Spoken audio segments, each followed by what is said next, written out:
Hello, all. This is Suvan.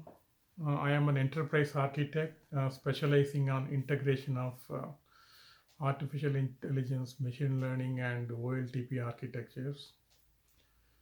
I want you to share you an idea of an AI recommendation engine which can go through your bill payment. See, most of you log on to your portals maybe once or twice a month. So you look at all your bill payments, then you look at your balance, then figure out which bills to pay full or partial, and then submit.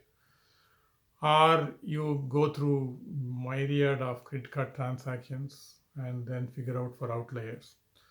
So what if a AI recommendation engine scans you for bill payments, automatically figure out what bills to pay full based on your balance or partial and submit on your behalf, or an AI bot which goes through all your myriad credit card transactions and figure out for outliers, or how's that beneficial to you?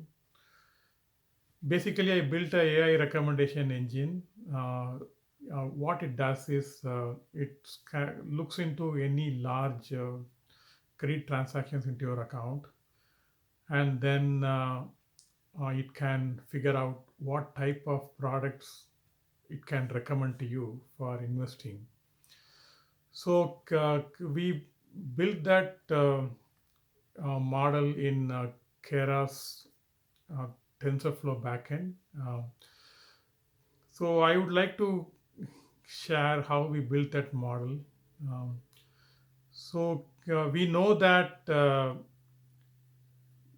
building a model is not very difficult. In fact, we used transfer learning. We took one of the pre-built classification models and used it.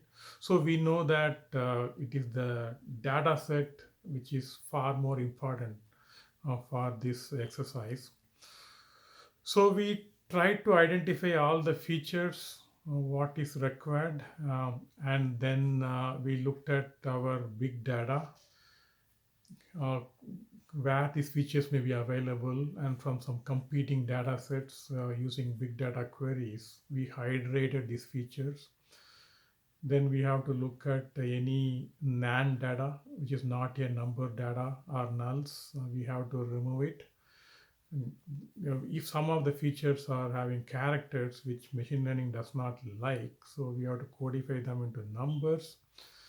Some of the classes, which are basically the financial products we have to invest, we may have to collapse together, which are semantically equivalent classes.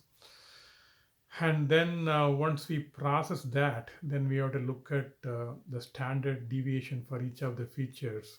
If one feature has a larger standard deviation, it may have a larger influence on the result, which we don't want. So once we the standard deviation is same by scaling those features, and then we look at any outliers by a box plot, and then we also do a covariance analysis where one feature is related to another feature. We have to remove those dependencies, and once this data is ready, then we were feeding that data into the model, which is basically a deep learning neural network with 20 nodes on the input layer and 10 nodes on the hidden layer. And we use ReLU activation and softmax activations. We used 5 epochs for learning. So once the model learned, then we are measuring the accuracy. And to our shock, we found that it is a negative R squared value, meaning the model is least accurate.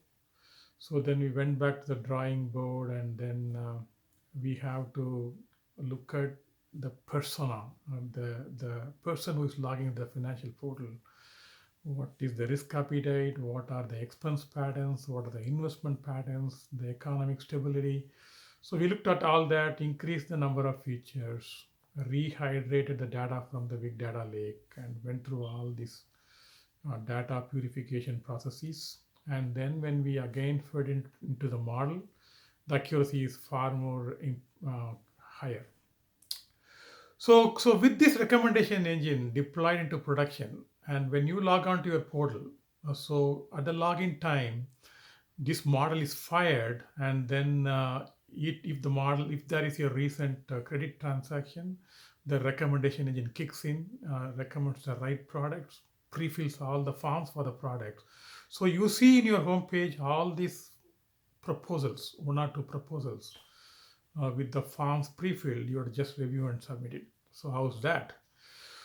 That is how these recommendation engines can be very effectively used. Even though it is for financial services, I am very sure you can apply this recommendation engine in very many use cases you all experience across industries. So I thought I will share how these recommendation engines can be very effective on these problems. I hope it will be useful to you, and thanks for hearing. Bye.